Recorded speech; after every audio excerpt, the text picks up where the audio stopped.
wabarakatuh. Halo semuanya. Kali ini materi kuliah farmakognosi kita adalah tentang simplisia yang mengandung senyawa saponin, kemudian senyawa steroid dan glikosida jantung. Kalau pada praktikum farmakognosi, sampel yang saudara gunakan simplisia yang mengandung senyawa steroid ada funigresis semen atau kelabet ya, kemudian Licority radix atau akar manis.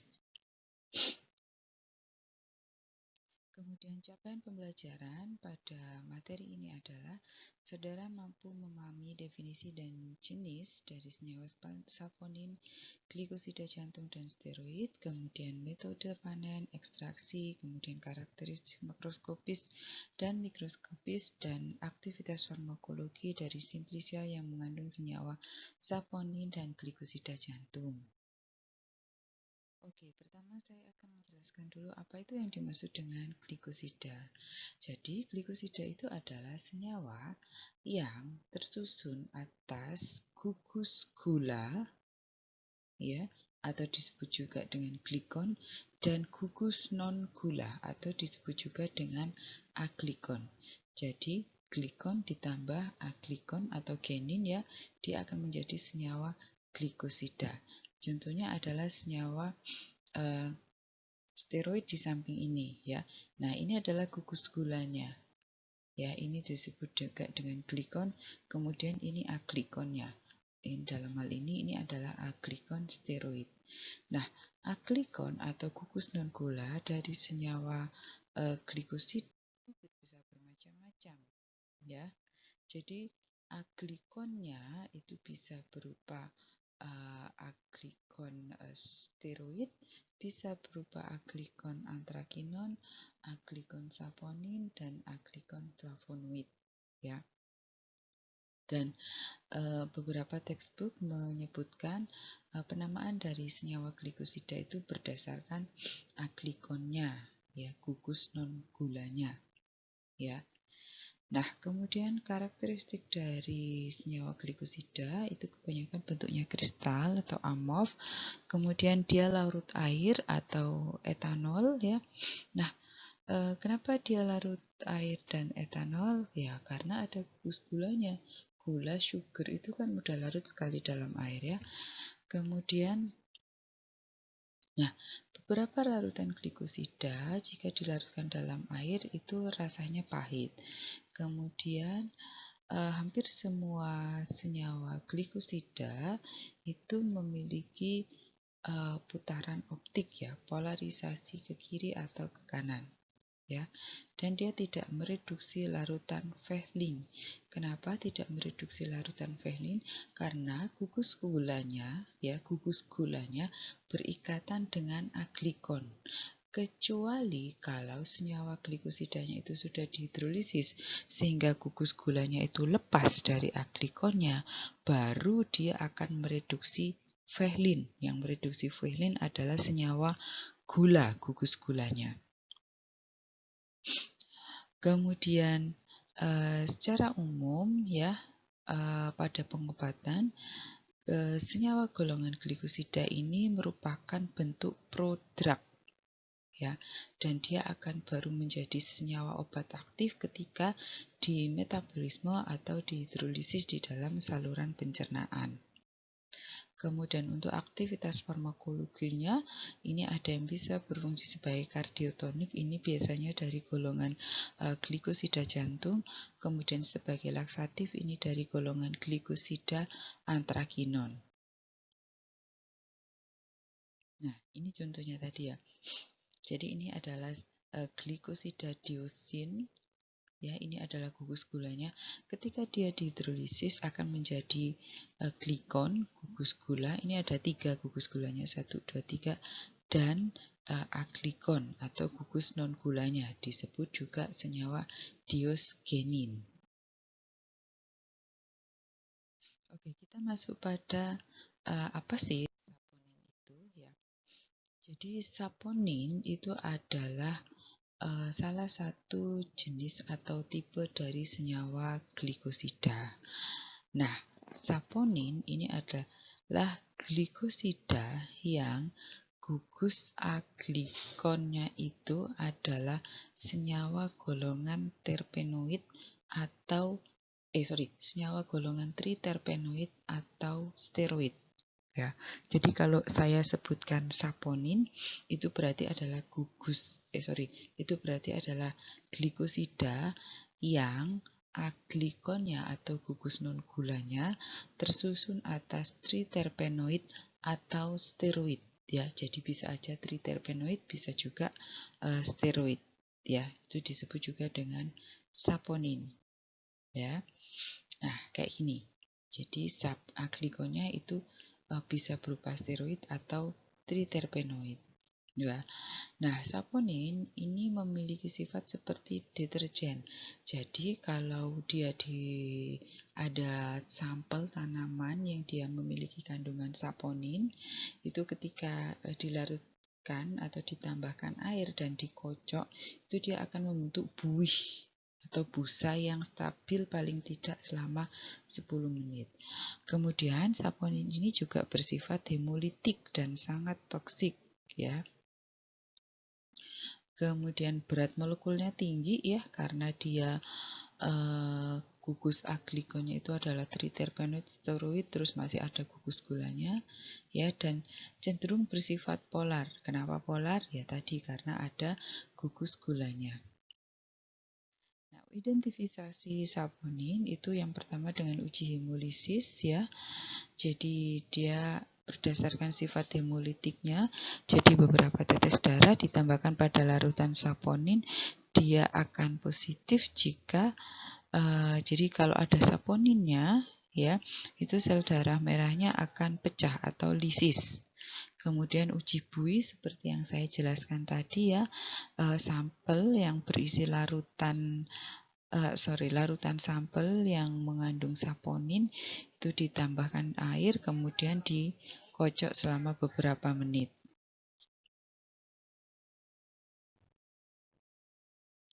Nah, kemudian contoh tanaman apa saja yang mengandung senyawa saponin dengan aglikon steroid? Yang pertama ada Dioscure, ya Dioscure ini termasuk glikosida saponin jantung ya. Jadi aglikonnya itu adalah senyawa yang memiliki aktivitas sebagai kardiotonik. Kemudian ada sisal, kemudian ada fenugreek, ada solanum, kemudian ada soybean, sarsaparilla, ginseng, kemudian ada quilla, ada licorice, dan ada pegagan ya, Centella asiatica. Untuk quilla dan licorice serta pegagan ini merupakan saponin triterpenoid. Jadi gugus aglikonnya adalah senyawa golongan triterpenoid. Oke, kita masuk pada saponin steroid. Nah, biasanya saponin steroid itu terdapat pada tanaman monocotyledon. Misalnya famili Dioscuriaceae, kemudian Agavaceae atau famili Smilacaceae ya. Dan kebanyakan saponin steroid ini aglikonnya itu memiliki efek sebagai kardiotonik. Kemudian saponin steroid ini berperan penting pada produksi industri farmasi yang memproduksi bahan baku hormon steroid ya. Misalnya etinil estradiol, kemudian dexamethasone, kemudian hidrokortison, metilprednisolon dan lain sebagainya. Kemudian juga untuk bahan baku dari steroid diuretik ya, kayak misalnya spironolakton ya, kemudian bahan baku untuk vitamin D, kalsitriol ya, kemudian bahan baku untuk kardiotonik, digoxin ya. Nah, saponin yang aglikonnya berupa senyawa golongan steroid seperti yang saya jelaskan tadi merupakan bahan baku atau starting material untuk sintesis dari obat-obat golongan steroid ya, mulai dari estradiol, progesteron ya, kortison, betamethasone ya, ada mistranol, ada spironolakton, dan lain sebagainya. Kemudian kita masuk pada tanaman yang mengandung senyawa saponin steroid ya. Yang pertama ada Dioscure ya. Ini tanamannya adalah Dioscure sylvatica, ada Dioscure mexicana, Dioscure colitica, dan lain sebagainya. Senyawa yang dikandung adalah diosgenin ya. Diosgenin ini adalah bentuk aglikonnya. Kemudian nah, diosgenin ini pada simplicia yang sudah kering ya, itu kadarnya bisa ditingkatkan dengan cara memfermentasi. Nah, bagian yang dipakai adalah bagian umbinya. Kemudian kegunaannya diosgenin ini sampai saat ini adalah banyak digunakan sebagai bahan baku untuk produksi kontrasepsi ya, metinil estradiol, progesteron, dan lain sebagainya. Kemudian ada sisal, ini dari tanaman Agave sisalana. Senyawa yang terkandung adalah hekugenin ya. Ini didapatkan dari daun yang telah dipisahkan seratnya dan difermentasi selama 7 hari. Kemudian krut sapogenin ya dari Agave sisalana, ini juga mengandung dihidrosis steroid trucogenin ya. Nah, bagian yang tanaman yang dipakai adalah daunnya. Ini juga merupakan starting material atau bahan baku untuk produksi kortison ya, hidrokortison ya saudara. Sering menemui hidrokortison ini biasanya dalam bentuk sediaan salep untuk rute topikal. Kemudian ada fenugreek. Fenugreek atau kelabet ya dari tanaman Trigonella funum dia famili Leguminosae. Kemudian senyawa steroid yang terkandung adalah diosgenin. Kemudian selain diosgenin dia juga mengandung glikosida alkaloid. Nah, kalau glikosida alkaloid berarti aglikonnya atau gugus non gulanya adalah senyawa alkaloid ya. Kemudian juga mengandung fix oil ya, ada minyak atsirinya juga. Kemudian bagian yang digunakan adalah biji. Kegunaannya untuk apa? Kalau kita bicara tentang kegunaannya secara empiris ya, kelabet ini digunakan secara empiris untuk meningkatkan produksi atau sekresi dari ASI, air susu ibu ya. Dan memang beberapa penelitian sudah menunjukkan kalau fenugreek ini bagus sekali untuk meningkatkan produksi dari ASI ya. Selain itu fenugreek ini juga memiliki aktivitas sebagai antidiabetes, kemudian dia juga bisa menurunkan kolesterol.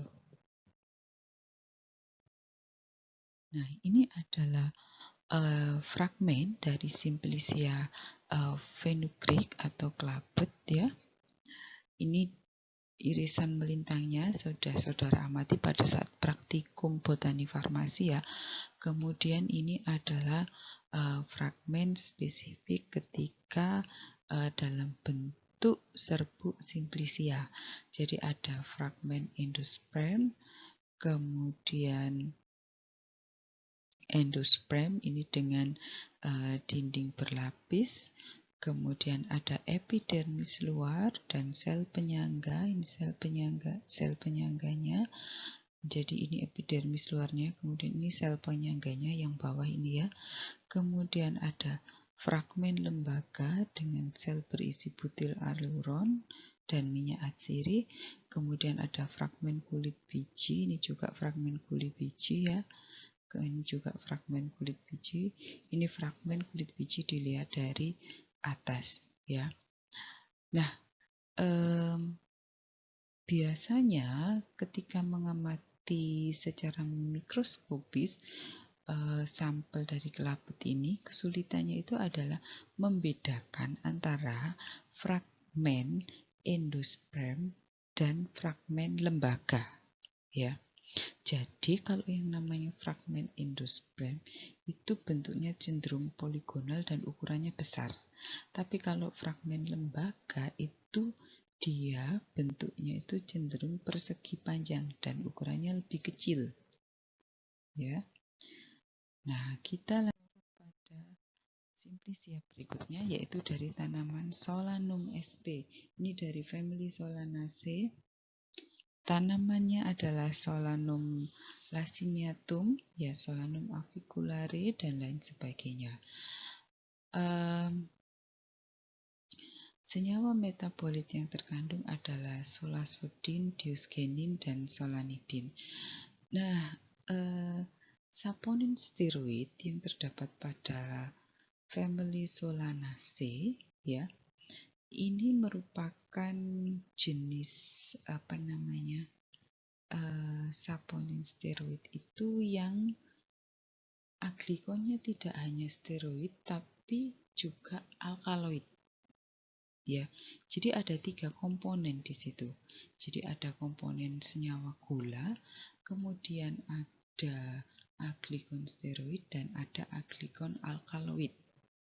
Ya, kayak misalnya yang paling mudah mana ini, solasodin ya. Solasodin ini ada alkaloidnya. Tahu dari mana ada alkaloidnya? Ada gugus nitrogen. Kemudian ini diosgenin. Nah, ini solanidin. Solanidin ini juga ada alkaloidnya. Ya, tahu dari mana? Nih ada gugus nitrogennya. Bagian yang dipakai itu bisa biji, bisa buah. Dan kegunaannya sampai saat ini dipakai sebagai bahan baku untuk sintesis obat golongan steroid. Ya. Oke, kita lanjut pada ini Glycinmax atau kedelai dari family Leguminosae, sama kayak familinya Funicrysum tadi ya. Senyawa yang terkandung ada stigmasterol dan sitosterol. Ini merupakan senyawa golongan steroid ya. Ini juga kegunaannya digunakan sebagai sintesis steroid, dan beberapa penelitian menunjukkan bahwa Glycinmax ini bisa digunakan pada sebagai suplemen pada perempuan yang mengalami menopause dengan tujuan untuk meningkatkan kadar estrogen ya. Seperti saudara ketahui, kalau perempuan itu mengalami menopause maka kadar estrogennya turun drastis. Dan itu sangat mengganggu metabolisme tubuh. Baik, berikutnya ada Sarsaparilla root. Ini dari tanaman Smilax sp. Familinya adalah Liliaceae. Senyawa yang terkandung ada smilagenin, ada sarsasapogenin, dan parilin. Nah, bagian tanaman yang dipakai adalah akarnya ya. Kegunaannya ini untuk apa? Sampai saat ini dia banyak digunakan sebagai untuk pengobatan penyakit kulit ya. Selain itu, Sarsaparilla ini digunakan dalam industri minuman non-alkohol. Kemudian ada ginseng, ini dari tanaman Panax ginseng ya. Senyawa yang terkandung adalah ginsenoside atau panaxoside. Ada banyak sekali jenis dari turunan ginsenoside dan panaxoside ya. Nah, aktivitas farmakologinya sebagai apa?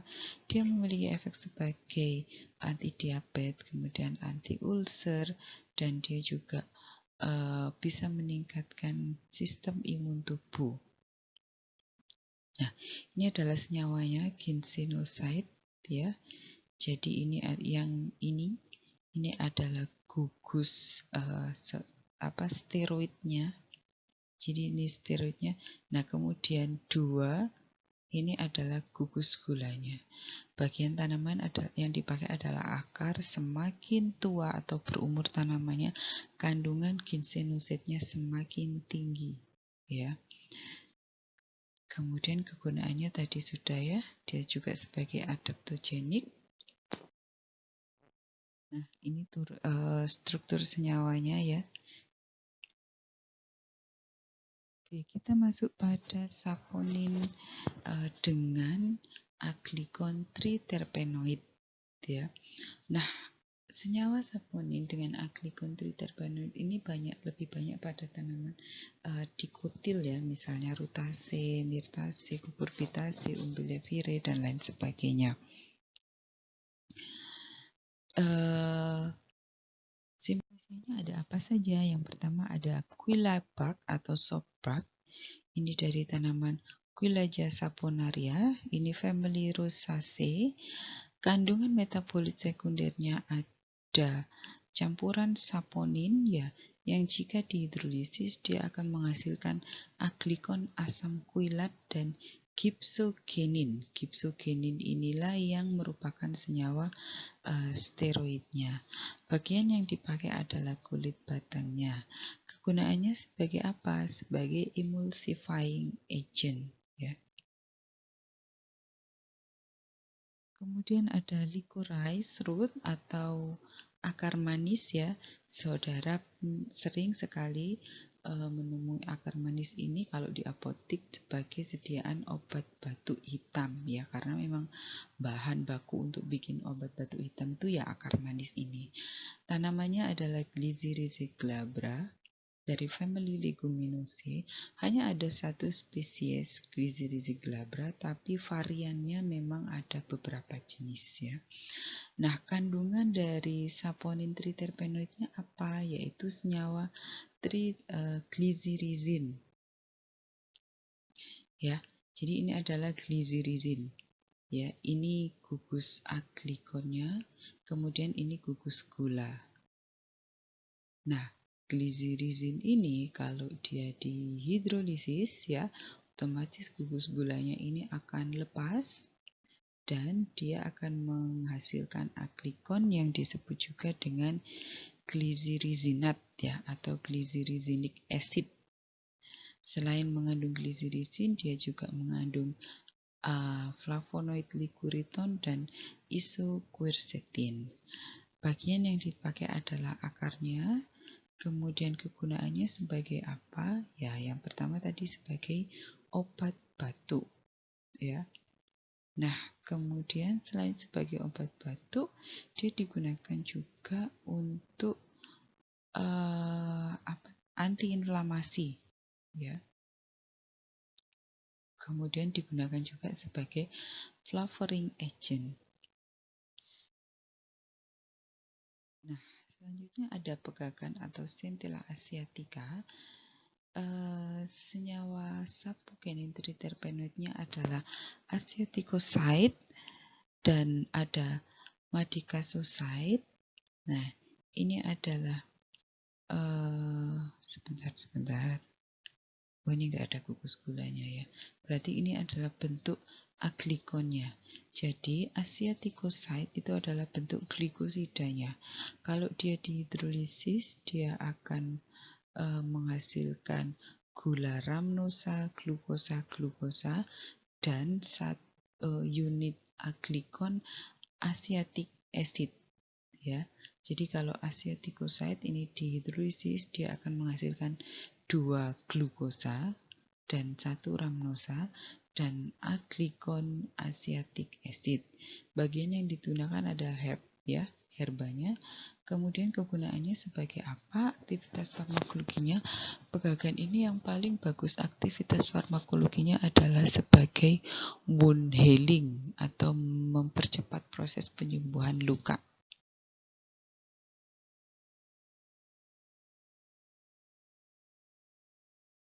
Nah, berikutnya adalah glikosida jantung.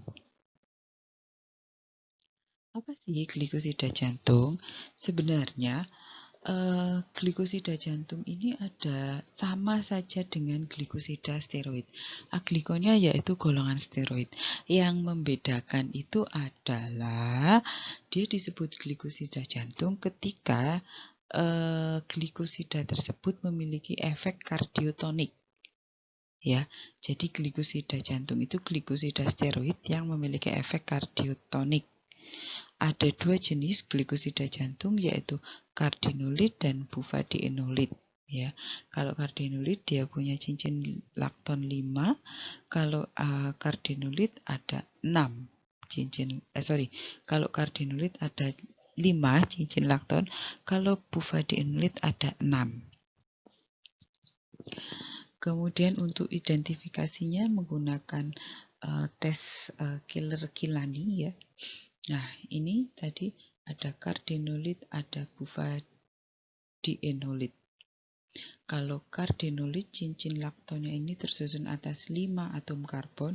Kalau bufadienolit, cincin laktonnya tersusun atas 6 atom karbon.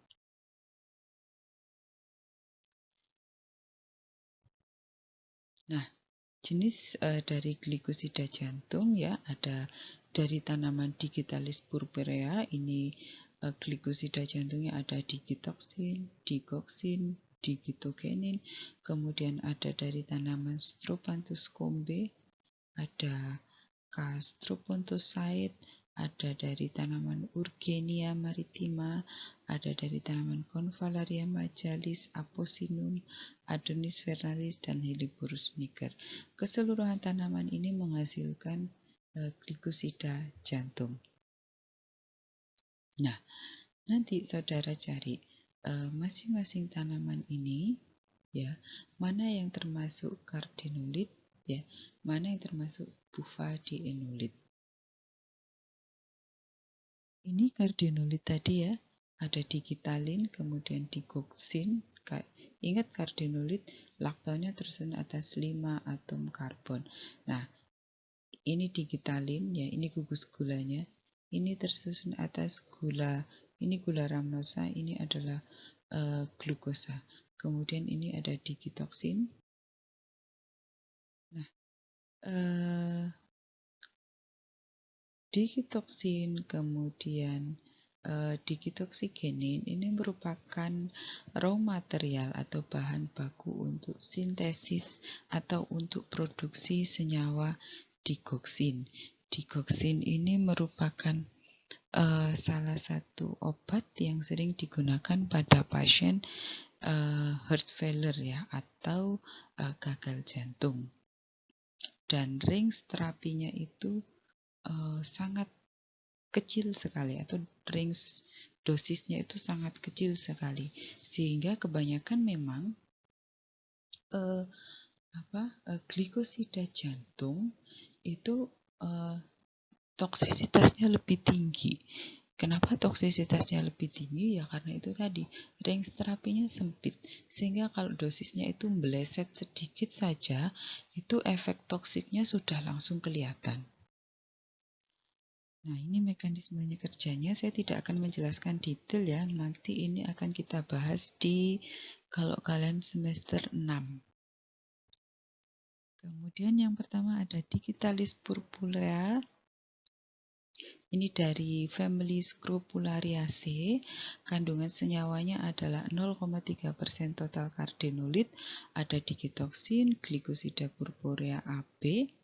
Ya, kemudian ketika dia dikeringkan, maka glikosidanya ini akan terdegradasi ya, sehingga membentuk digitoksin, dan gitaloksin, yaitu dengan aglikon, digitoksigenin, dan gitoksigenin.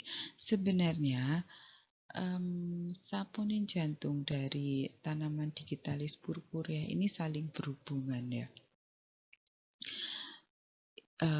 Jadi digitoksin itu turunannya ada banyak sekali.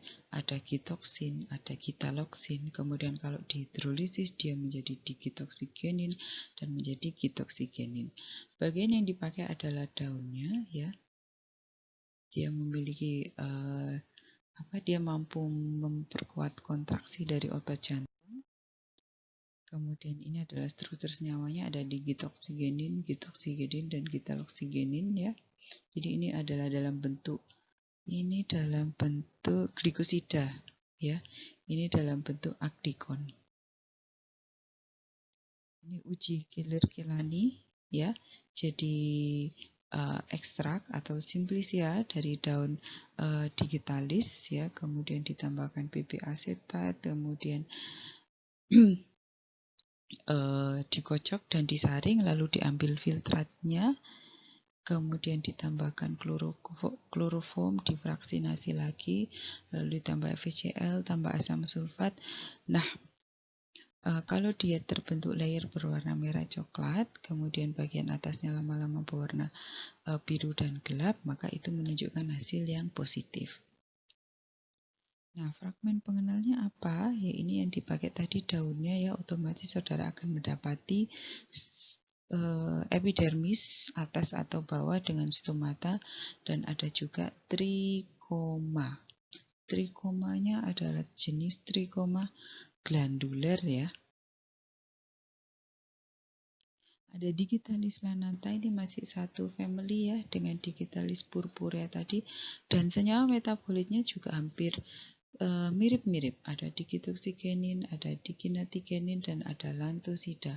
Begitu juga dengan aktivitas farmakologinya juga hampir mirip. Kemudian fragmen pengenalnya juga sama. Nah, ini ada beberapa glikosida jantung dari famili Apocynaceae. Ada Strophanthus combe, ada Nerium oleander. Strophanthus combe dan Nerium oleander ini juga merupakan bahan baku dari pembuatan obat digoxin ya.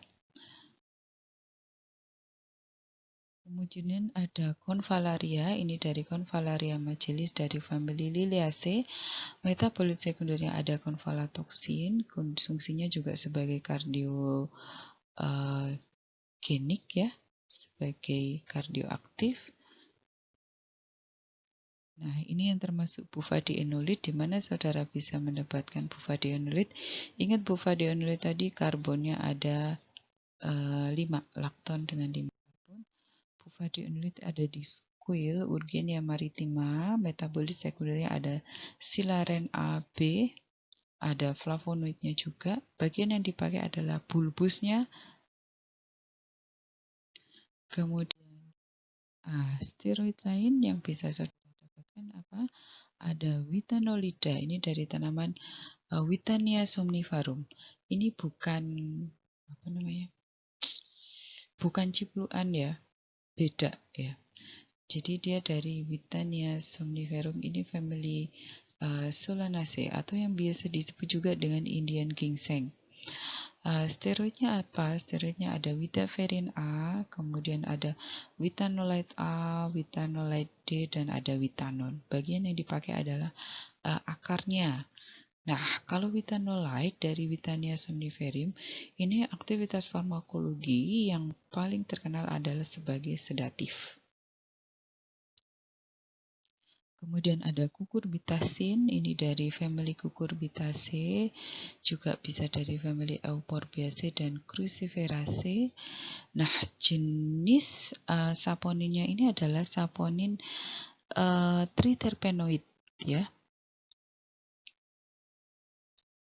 Kemudian itu yang terakhir dari senyawa golongan saponin, baik itu saponin steroid triterpenoid ataupun saponin steroid jantung ya.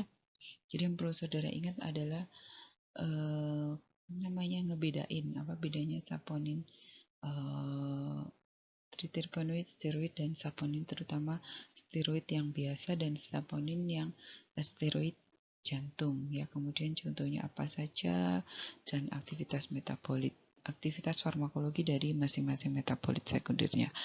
Sekian untuk kuliah hari ini, semoga bermanfaat. Assalamualaikum warahmatullahi wabarakatuh.